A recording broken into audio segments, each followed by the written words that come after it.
علی بھی سوال ہے، اگر نماز کی حالت میں زکام کی وجہ سے 3 بار سے زیادہ ناک پہنچنی پڑ جائے تو کیا نماز ٹوٹ جائے گی؟ یہ فقہ حنفی نے مشہور کیا ہوا ہے کہ جی آپ نے 3 دفعہ اگر ہاتھ اٹھا لیا تو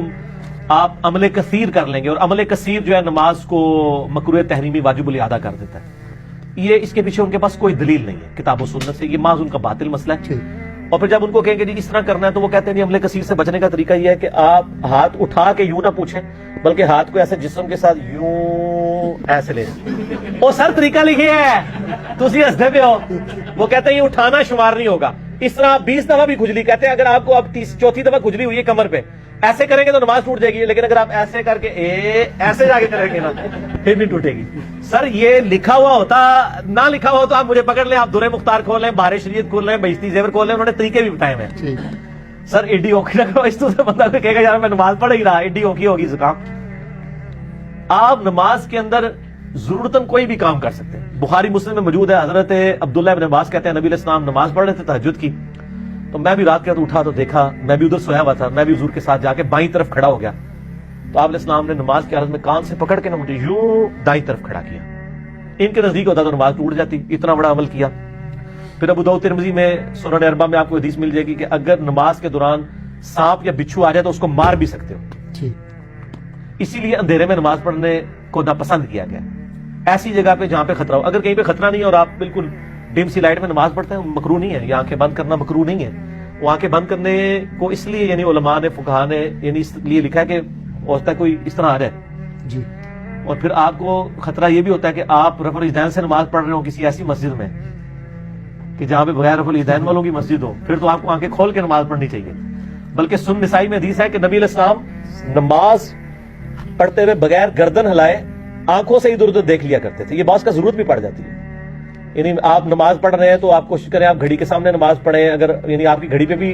اگر آپ کو نظر دورانی پڑتی ہے کہ جماعت کا ٹائم نہ ہو جائے تو یہ جائز ہے، گردن نہ ہلے، یہ عمل کثیر نہیں ہوگا۔ اس طرح زکام اگر کسی کو ہے وہ بار بار پوچھتا ہے تو کوئی حرج نہیں اس کے اندر، پوچھ سکتا ہے۔ موبائل بول پڑے ایون جی، تو موبائل وہ لوگ بولنے دیتے ہیں، وہ کہتے ہیں سمجھتے ہیں کہ جی وہ ایک بندے کی نماز کے ساروں کی خراب ہو رہی ہوتی ہے، وہ سمجھتا ہے میری نماز خراب ہو جائے گی، موبائل نکالیں آرام سے اسے آف کریں۔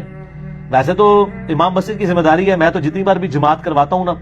موبائل کے حوالے سے اناؤنسمنٹ کر دیتا ہوں کہ موبائل اپنے سائلنٹ کر لیں یا بند کر لیں۔ مسجد میں جاتے ہی بند کر دینا چاہیے تھا، ایک نئی مصیبت مسلمانوں کے اوپر مسلط ہو گئی ہے۔ تو آپ اجتہاداً جس طرح آپ صف سیدھی کرواتے ہیں موبائل بھی بند کروایا کریں۔ تو یہ یعنی نماز کے دوران اگر کسی کے ساتھ ایسا ایشو ہوتا ہے وہ کر سکتا ہے۔ حتیٰ کہ بخاری مسلم میں حدیث ہے اگر تمہیں تھوک آ جائے تو اپنا بایاں پاؤں اٹھا کے اس کے نیچے تھوک کر پاؤں کو مسل دو، لیکن یہ قالین والی مسجد کے لیے نہیں ہے، یہ جو زمین ہے، یعنی صحابہ کرام پیوڈ زمین پہ پڑھتے تھے، قالین کے اوپر آپ اپنی یوں قمیض لے کے اس میں بھی تھوک سکتے ہیں، ایسے تھوک کے اس کو مسل لیں۔ ایسے تھوک پاک ہے نا، ناپاک تو نہیں ہے نا، منہ میں رکھ کے تو پوری نماز نہیں پڑھی جا سکتی، یا رومال نکال کے کر لیں، یہ تو باقاعدہ حدیثوں میں موجود ہے۔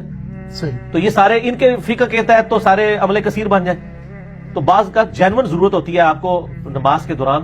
یعنی خیال رکھنا پڑتا ہے اور چیزوں کو دیکھنا بھی پڑ جاتا ہے، خصوصاً ایسی مسجدوں میں یعنی جہاں پہ آپ دوسرے مقطع فکر کی ہیں اور